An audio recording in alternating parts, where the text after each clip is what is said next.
from Augusta. You're watching News 12 live at 5.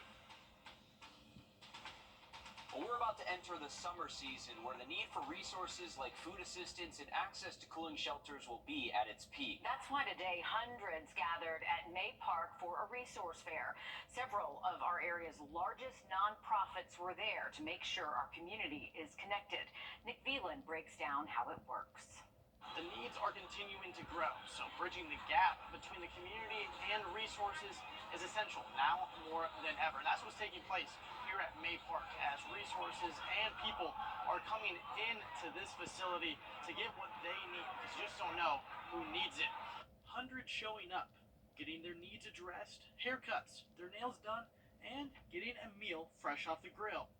Resources from the VA, Golden Harvest, the Georgia Department of Public Health, Serenity Health, and more, all in one area, welcoming those of all situations and backgrounds. Karen Pascal walked with us around the gym to share why getting the resources together creates a greater impact. All type of resources that our community is not aware of, and also some of the agencies themselves, they're networking. They're getting to learn the agencies and the resources in the area that they didn't know that they were that they could refer to. They're still in the planning process of when the next event will be. They wanted this to be an annual event, but because the need was so great today, they're thinking more of a semi-annual event. And coming up all new on News 12 at 6 o'clock, we'll expand on what those needs are and how events like these are making an impact. In Augusta, Nick Veland on your side. Thank you, Nick. And to weather now with First Alert Chief Meteorologist Riley Hale as we take a live look over the Thurman Dam from our dam cam. It's a beautiful day out there, but Riley, it sounds like it's not going to stay this way for very long. Well, it's definitely not looking quite as rain chances in just about 10 minutes. Thanks, Riley. A new message tonight from the family of a Georgia airman shot and killed by a deputy in Florida. Senior Airman Roger Fortson was shot and killed when he answered the door of his Florida apartment while holding a gun his family says he legally owned. Deputies were responding to a domestic call. Fortson's family and attorney Ben Crump said Roger was home alone and that police responded to the wrong unit. Roger's mom says police are smearing his name. You asked to come to his memorial, yeah, you can come. When you do your press conference and say you're going to give Roger justice, you're going to say that you promised his mama justice. Civil rights attorney Ben Crump has taken on this case. The Okaloosa County Sheriff's Office maintains that their deputy was acting in self-defense and that he's on administrative leave while this investigation continues. The intense crisis at the Fulton County Jail may linger even longer. County leadership is now backpedaling plans to build a new multi-billion-dollar detention center. Last fall, leaders proposed building a new jail to address issues like overcrowding and alleged unsafe living conditions. And it came with a hefty price tag, $1.7 billion. But now, this plan might never come to fruition because state leaders, they're just not on board. That means no statewide sales tax, and without that state support, the costs would be passed down to county taxpayers. Now, county leaders are back to the drawing board to address this growing crisis. Right now, the Department of Justice is investigating the jail. Since 2023, just last year, 13 inmates have died within its walls. Long-standing South Carolina businesses are shutting down after lawmakers fail to pass any legislation to address the rising cost of liquor liability insurance. This all stems from a 2017 law requiring businesses with alcohol licenses maintain at least $1 million in liability coverage. It was meant to help victims of drunk driving, but businesses argue it's hurting them and forcing many to close their doors. A 29-year-old establishment in Greenville, South Carolina, just the latest to announce its closure due to the rising cost of that insurance.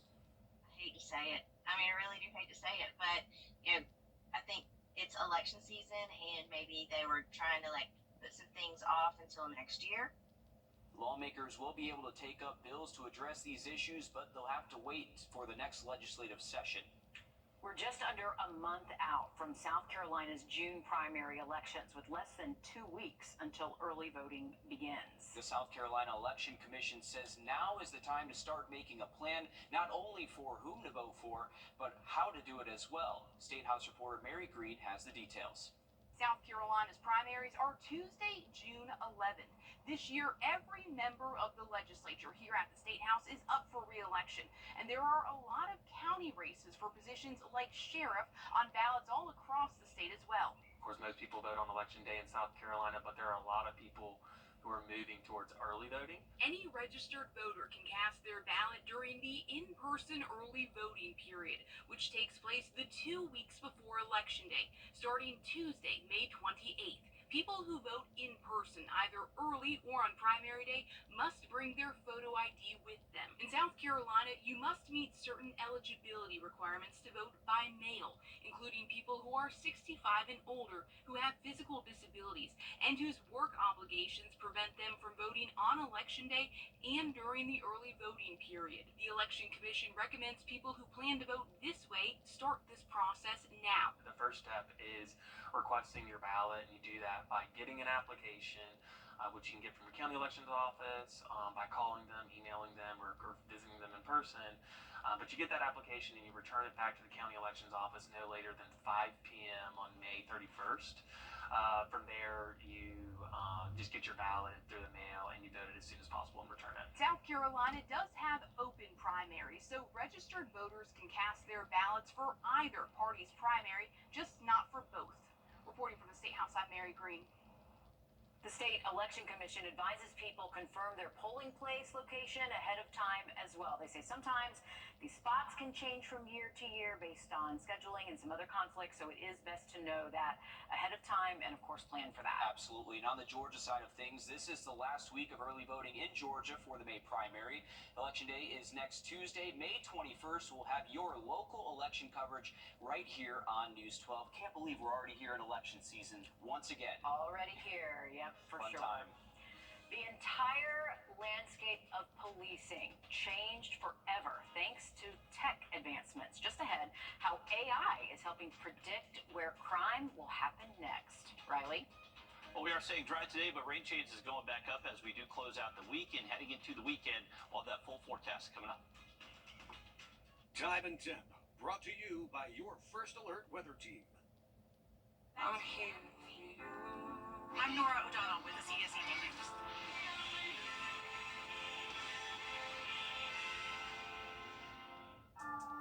If you have weather app close by, and that'll be the best thing to keep you in the know where storms are through the weekend. Once we get past this weekend, early next week does look to be a little bit cooler. We could actually see some mornings back down in the 50s by Tuesday. All right, thanks for that, Riley. New technology available to police agencies keeping us safe. It's part of the reason why Atlanta authorities say their crime rates have gone down over the past 4 years. Madeline Montgomery got an exclusive look at how it's all being done in Georgia's largest city.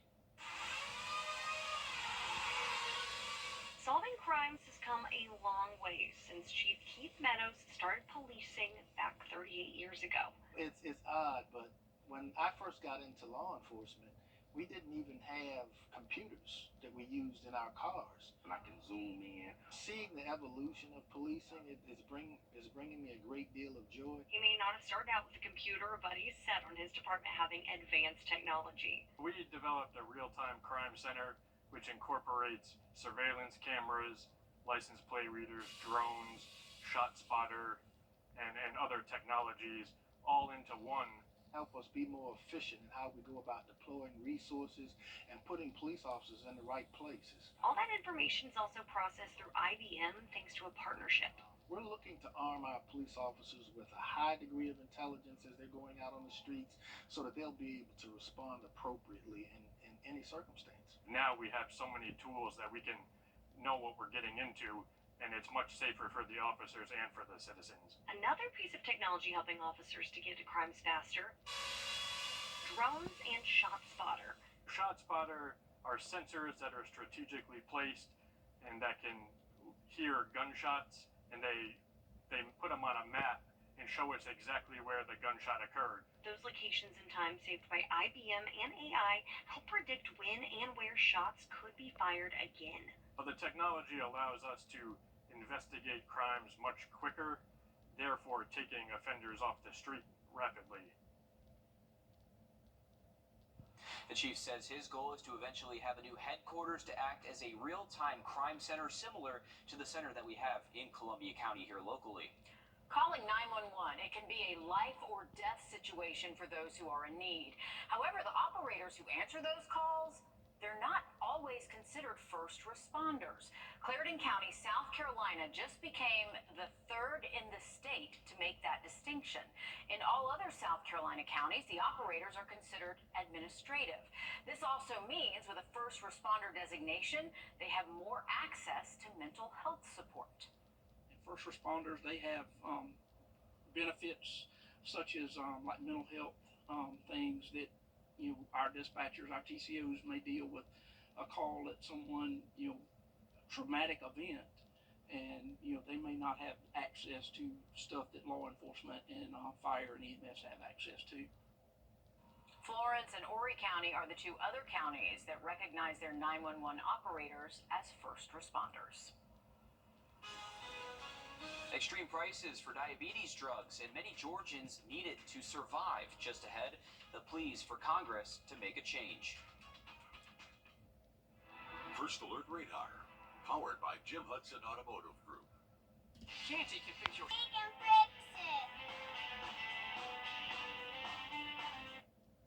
An urgent call to help people suffering from a chronic disease. Nearly 1 million Georgians have diabetes, but many struggle to afford insulin, the medication needed to help keep them alive. Andy Pirani sat down with Senator Raphael Warnock, who is trying to address this problem.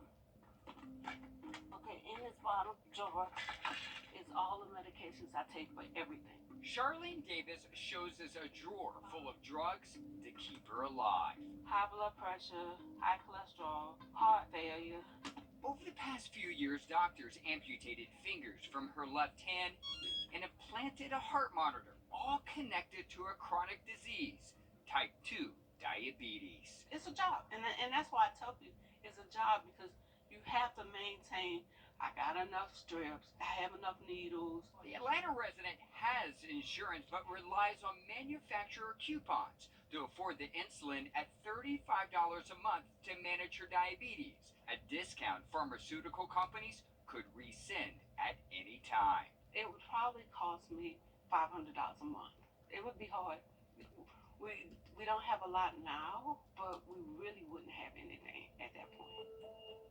According to this bipartisan U.S. Senate report published earlier this year, Charlene is one of millions of Americans who live in or around insulin deserts, 813 counties with high rates of diabetes and the uninsured. In Georgia, that's more than 100 insulin deserts alone.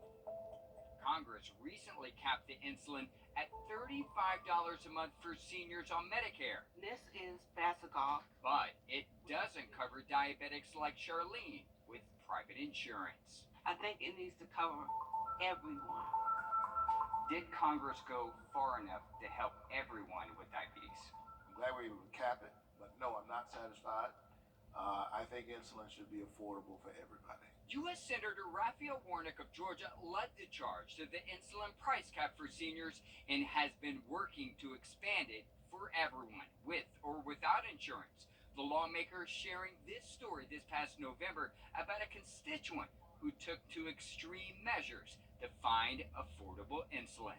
I spent time with a young woman in my state named Lacey, who is a graduate student, was meeting people on Facebook meetup groups and then meeting them in dimly lit parking lots at the local Chick-fil-A to get insulin. Definitely not legal, but honestly, it saved my life on several occasions. Lacey McGee is that constituent. She attended the 2023 State of the Union as the senator's guest to raise awareness about insulin price disparities. Today, she can afford the medication, but only thanks to her husband's insurance. So there's still a big gap for people that are between jobs or don't have insurance, and a deadly gap in many cases. These are the kinds of stories that I've heard in my state and across the country, and I'm glad that we're on the path to doing something about it. Congress feels like it's perpetually in gridlock. Do you think you can get this over the finish line? I think so. I'm seeing hopeful signs. Look, I'm under no false pretenses that any of this is easy. This is taken every day. Millions of Americans in need of help to afford a medication they can't live without. What would be your message to Congress? You need to think about the little people and how it affects them and the impact that it has not only on their pockets, but on their health. affects so many people. The three pharmaceutical companies that control the majority of insulin production are aware of the senator's pending legislation. Each has created its own discount programs. We have links on how to enroll on our website and our WRDW app. Breaking news live at 5. North Augusta authorities are investigating a shooting. We're told a victim showed up to the Sweetwater ER with a gunshot wound. It's not clear right now when or where that shooting happened. Of course, we'll update you as we continue to learn more with this shooting. Riley? All right, well, congratulations to our latest sunshade winner, sponsored by Plunkett Heating and Air. Claire Kent from Augusta just grabbed her own sunshade. To get your own, all you have to do is go to WRDW.com, and we'll announce those winners every Tuesday and Thursday right here on Live at 5. We'll have another look at the forecast just after a short break. Growing up in this country, $1,000 purchase allowance when you trade in an eligible vehicle. Visit Master GMC. Plus, Chief Meteorologist Riley Hale for your first alert. Parker's Kitchen is proud to partner with the Wounded Warrior Project to ensure that local injured veterans receive the life-changing programs and services they need. Please round up at checkout and we'll match your donation. You're watching News 12 live at 5. Continues.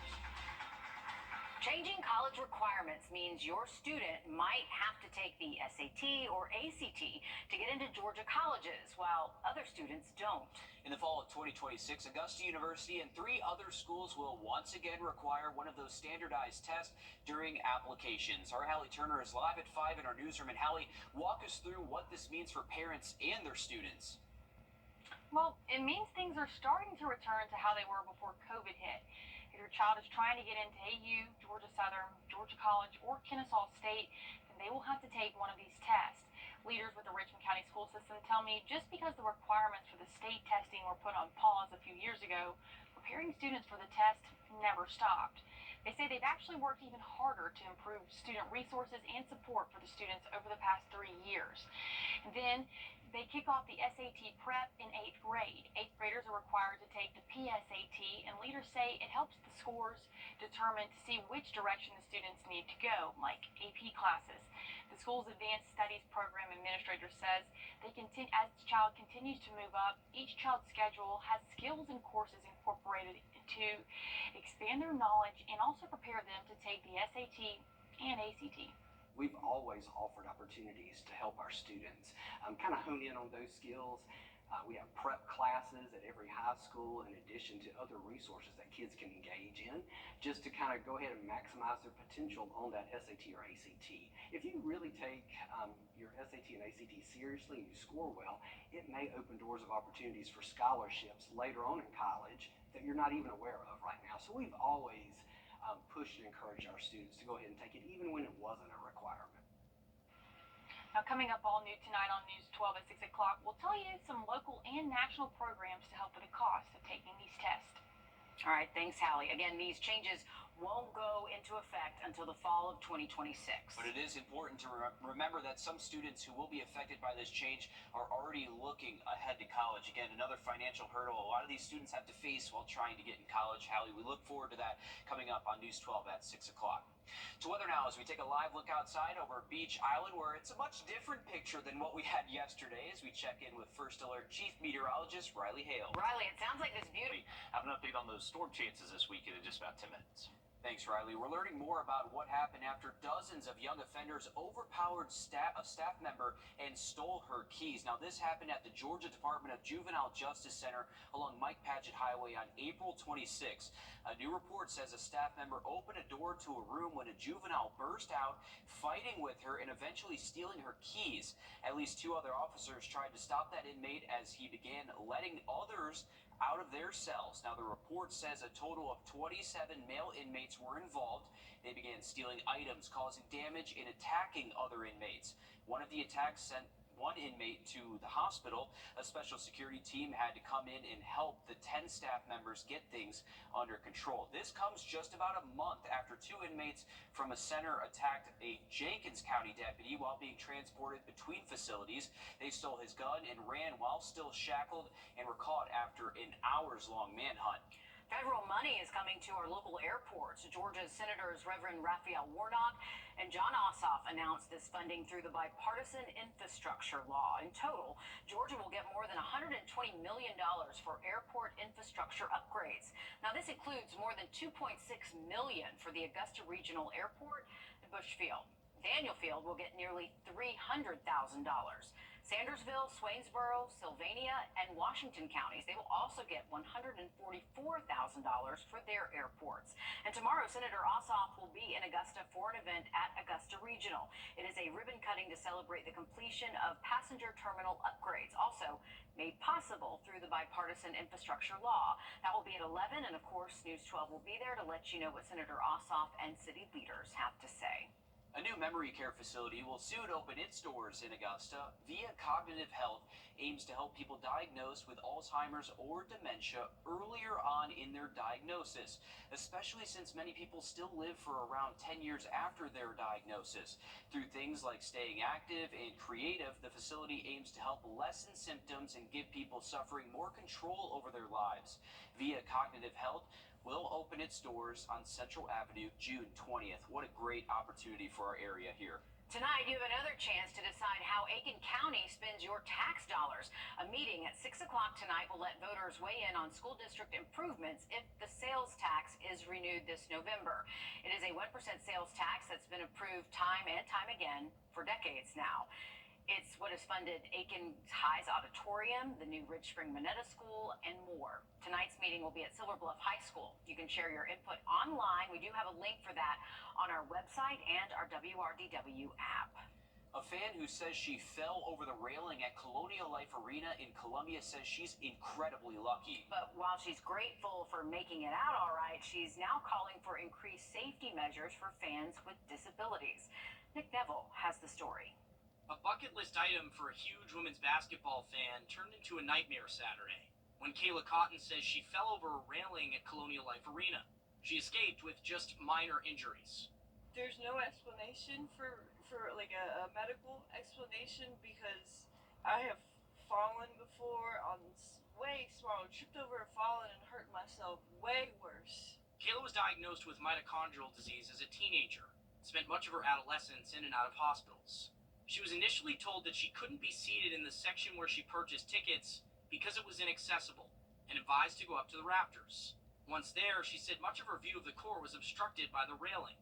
My best friend who was there was even noting, she said I was a little dizzy from the height just because we've never we've gone to a lot of arenas, but we've never been high up.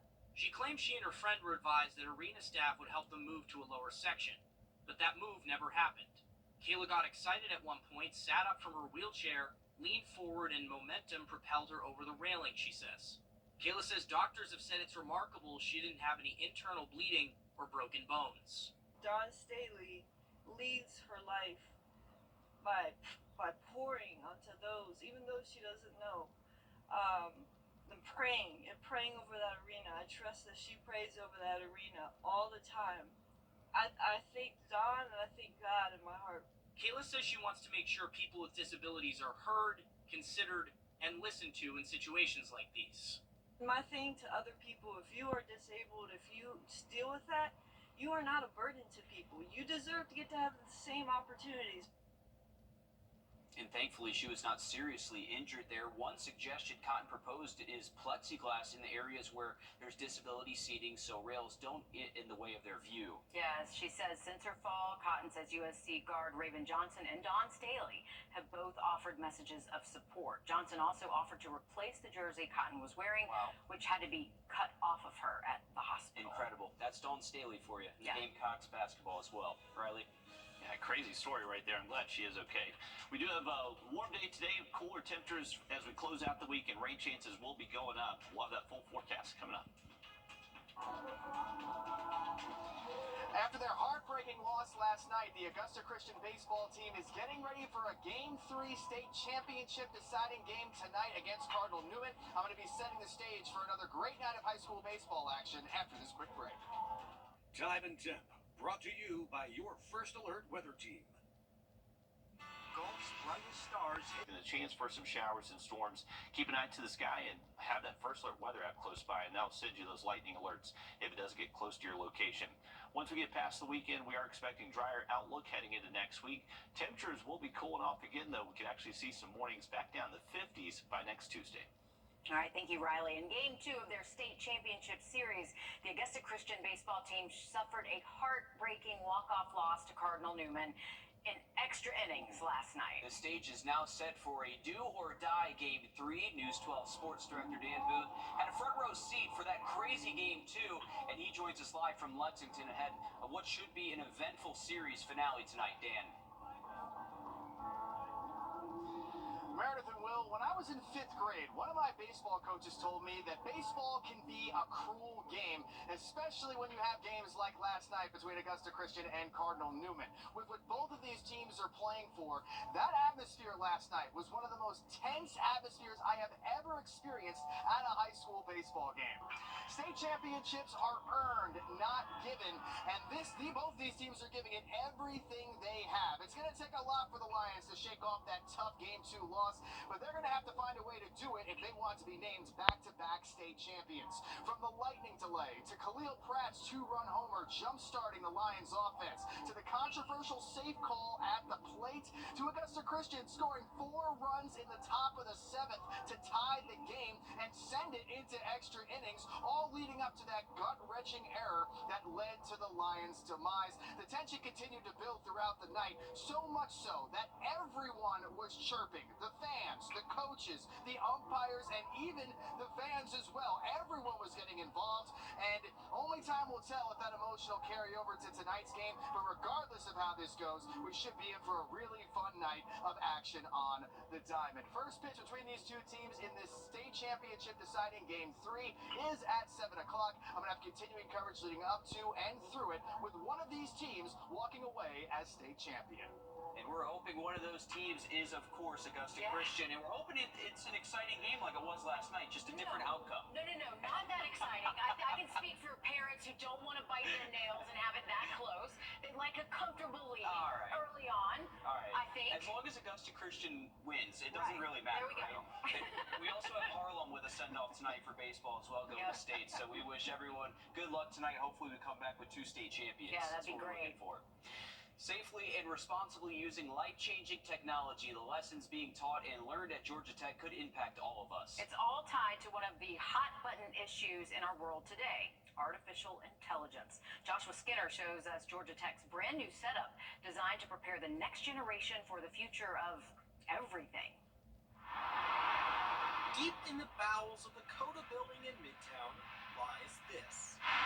A really loud data center that's at the forefront of college education.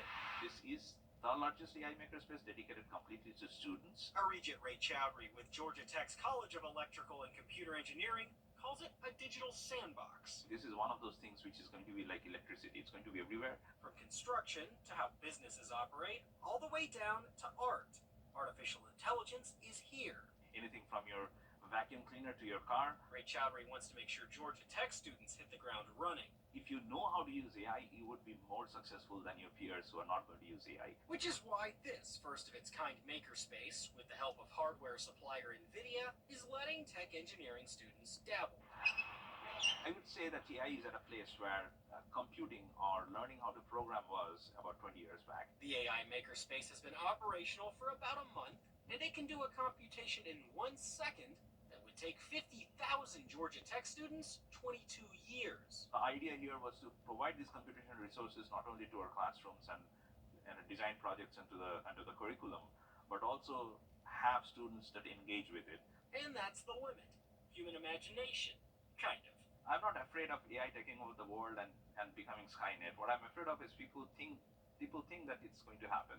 And yet, the future of AI is not certain.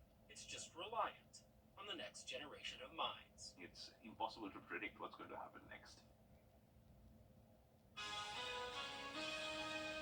When was the last time you were offered a cookie? Probably earlier today when you were browsing the website. Why are we seeing those all of a sudden? I'm Jamie Tucker. Coming up, I'll explain what those cookies are and what you should do when you're asked to accept one. First Alert Radar. Powered by Jim Hudson Automotive Group. We're starting a movement. Lazy boy, long live the lazy. You might have noticed a lot more pop-ups asking you to accept cookies while browsing the web. Unfortunately, they're not the Oreo kind, which will be way better. That would be way better. Our consumer tech reporter Jamie Tucker breaks down the online privacy basics and what you're consenting to when you accept cookies. What the Tech, sponsored by Augusta Preparatory Day School. We all love cookies, but if you're watching what you eat, you may ask yourself, should I accept the cookie or turn it down? And you probably ask yourself the same question when you're browsing some websites. Should you accept all cookies or turn them down? On most websites you visit, at least for the first time, you'll see a pop-up like this prompting you to accept cookies. While these cookies have been around for decades, asking for our permission is relatively new. Cookies are bits of computer code that websites leave on your computer and devices. Now, part of the reason is convenience. They'll keep you logged in after you leave and pick up where you left off. But they're also used to sell advertising. You might think of them as cookie crumbs, as in leaving a trail. About 6 years ago, the European Union began requiring websites to ask for permission to leave cookies behind. That's why you're seeing all of these pop-ups now. The question you probably have is, should you accept them? Well, you don't have a choice but to accept some cookies in order to view the websites. You can also decline non-essential cookies used for marketing or targeting and social media cookies. But there are some cookies you should never accept. Cookies on sketchy websites that are not encrypted to protect your information. Click on this icon next to the search bar to see if it's secure. You'll also want to reject cookies from third parties, since you don't know what those third parties are and what they might do with your information. Set your mind at ease. Cookies on reputable websites, really no big deal. And for what it's worth, Safari and Firefox have both banned the use of third-party cookies, and Google says it will do the same for the Chrome browser sometime in the next year. That's What the Tech. I'm Jamie Tucker. 5 states made it mandatory for companies to get consent before using cookies on their website. Those states are California, Virginia, Utah, Colorado, and Connecticut. As of now, there is not a federal cookie law in the United States. A major NASCAR race is coming to the Atlanta area. The NASCAR Cup Series announced a 5-race bracket-style tournament in the midst of the 2025 season, beginning with a night event at the Atlanta Motor Speedway. That 400-mile race will be June 28th of next year. This race is expected to generate a much-needed boost to the surrounding area. Since its renovations, the AMS has produced some of NASCAR's most thrilling races. NASCAR will also be at the Speedway this September for the kickoff to the NASCAR playoffs. Are you turning 65 soon? At 64 Insurance Group, we know how confusing Medicare can be. Let us guide you through the entire process. And by the way, you don't pay a penny for our services. Don't wait until you're 65 to call. For you64.com. Are you ready to advance.com today? Brett, what are you doing? Laminating some stuff? First off, pretty sure that's a federal offense. And second, that's for our customers to laminate their Medicare cards when they come in for a commitment-free consultation. My bad. Are you64.com. All right, another quick look at your 7-day forecast. Remember, for tomorrow, we are expecting the chance for rain to arrive later into the afternoon, lasting through the evening, and then just going to have to keep an eye on the chance for a few storms through the weekend. Stick with us. We're going to have much more coming up on News 12 at 6 o'clock.